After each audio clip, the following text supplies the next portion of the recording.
Bonjour, nous sommes le 1er août 2017, il est 10h51. Voilà, donc cette vidéo qui donc va traiter du divorce, je vous avais dit, c'est le second rêve que j'ai fait qui était très trash et crash les deux. C'était impressionnant à vivre. Alors voilà comment ça se passe. Je suis donc une personne qui m'invite.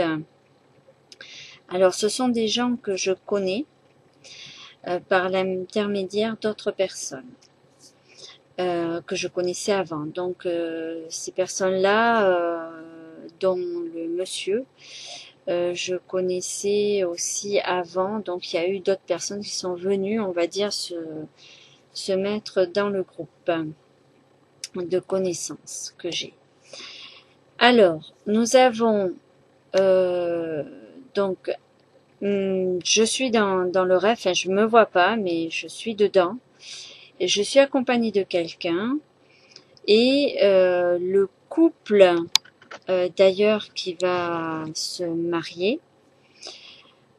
Comment expliquer donc ce couple va se marier dans quelques temps, dans pas longtemps. Et on me dit, voilà, tu es invité. D'ailleurs, ça s'est réalisé puisque j'ai une personne qui m'a dit que nous étions cordialement invités à aller passer quelques jours pendant les vacances dans leur demeure. Et, et justement, dans ce rêve, c'était que j'étais accompagnée avec, c'était une fille, une amie de cette future mariée. Et elle était donc, je suis arrivée dans les lieux. Et dans ces lieux, dans cette maison, ce qui était rigolo, c'est que je me suis retrouvée avec le décor du salon et salle à manger de ma grand-mère maternelle. Et donc, tout cela étant, la future mariée m'accueille. Le futur marié m'accueille aussi. Il faut savoir que le futur marié est déjà divorcé, d'accord, a déjà eu des enfants et à l'heure actuelle, il a déjà un autre enfant avec sa future épouse. Alors, à partir de là, tout va bien, il y a acceptation.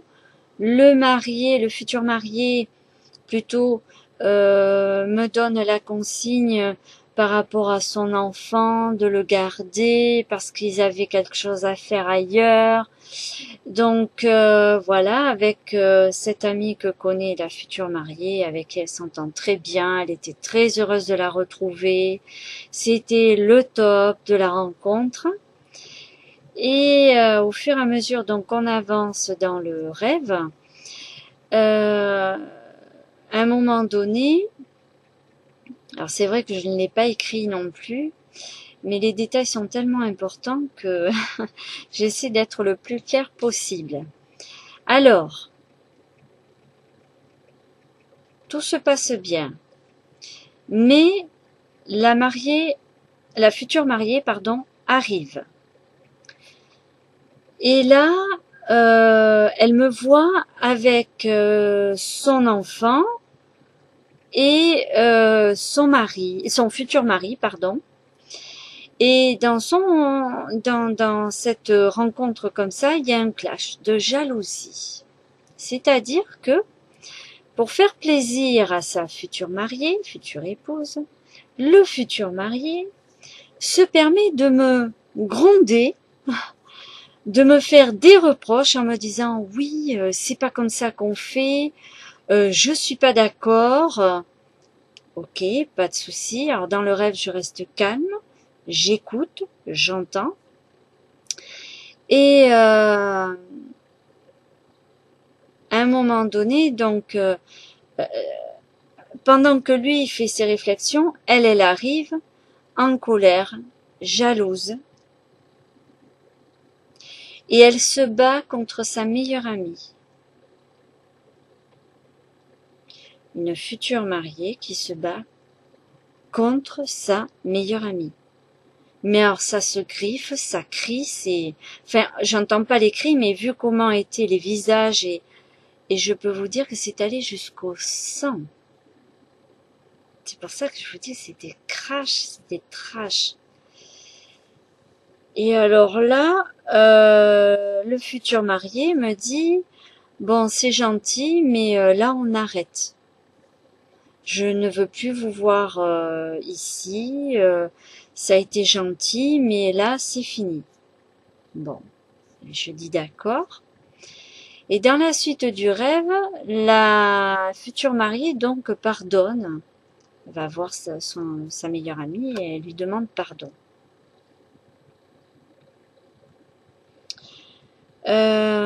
Pourquoi? Alors le rêve se termine comme ça, hein. Je descends 3 petites marches, tranquille, et puis j'avance, voilà, la meilleure amie, c'est comme si elle avait disparu, enfin c'était vraiment... Et alors là, ce qui est étonnant, c'est le fait que ce futur marié et cette future mariée se retrouvent quand même dans une pièce qui ressemble à la salle à manger et salon de ma grand-mère maternelle. Et l'histoire de ma grand-mère maternelle, alors c'est vrai que j'ai pas posé la question à ma famille, mais je sais que ma grand-mère maternelle avait divorcé parce que elle était battue et qu'elle avait perdu un premier enfant, voilà, enfin je pense que ça doit être dû à cause de ça. Et je pense que, euh, étant donné la jalousie qu'elle a dans son fort intérieur, et inconsciemment le futur marié le sait, ça va lui causer beaucoup de soucis. Et est-ce que ça va se terminer en divorce? Si j'ai rêvé de cet endroit, ça sera pas anodin que ça finisse très mal. Parce qu'en fait, ah oui, un détail important.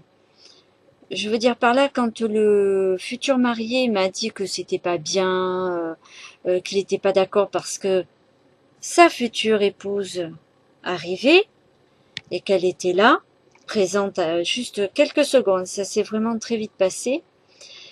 Faut savoir que lui, il était, je veux dire, il avait encore cet amour en lui, cette bonté en lui, mais qui est perverti par cette jalousie parce que il faut supporter. Mais comme il n'a pas réglé quelque chose avec son ex-épouse, sa première femme, tant qu'il n'a pas réglé quelque chose avec elle, rien ne sera réglé aussi avec les autres, à moins de le faire. Mais comme rien n'est réglé au premier, le deuxième risque de ne pas être réglé non plus. Parce qu'il se fait envahir dans le sens du péché, c'est-à-dire qu'il a raté sa cible, il a oublié de pardonner, et ça devient crash, trash, quand vous voulez. Mais enfin, c'était empreint de mauvaises ondes avec la jalousie et le futur marié qui se fait carrément manger de son énergie positive. Voilà. Connaissant cet homme, ça ne m'étonne pas qu'il ait de l'énergie positive et que ce qui est dommage, c'est qu'il se met dans un circuit négatif qui risque de le détruire. Cet enfant a été conçu qu'ils ont donc avec sa compagne qu'il a à l'heure actuelle. Son enfant ne sera pas... C'est un enfant conçu dans le péché, c'est-à-dire ratage de cible.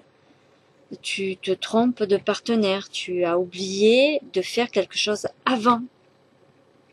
C'est comme quand vous faites le ménage. Ou quand on vous dit l'expression mettre la charrue avant les bœufs. C'est comme ça que ça marche. Vous savez, Karate Kid, frotter, lustrer, frotter, lustrer, frotter, lustrer. C'est exactement la même chose au fond de vous. Et pour ça, on doit avoir le courage de surmonter toutes ces ondes négatives et d'aller vers l'autre, parce que l'être humain a été créé ainsi. La bonté fait que on va chez les autres. Voilà. Et enfin, la seule chose que l'on doit faire, c'est de ne pas s'oublier, mais dans le sens respectueux, en sachant qu'on ait les vraies informations pour justement ne pas tomber dans le panneau innocemment, parce que il y a beaucoup de gens qui ne comprennent pas et qui se trompent sans savoir, parce qu'ils n'étaient pas au courant. Voilà. Bon, ben je vous dis à bientôt. Méditez, parce que vraiment, quand on fait des rêves comme ça, quand c'est vraiment lourd, que c'est... On se réveille le matin, on n'est pas bien dans ses baskets, hein. Ça fait réfléchir. Bon, allez, je vous dis à bientôt.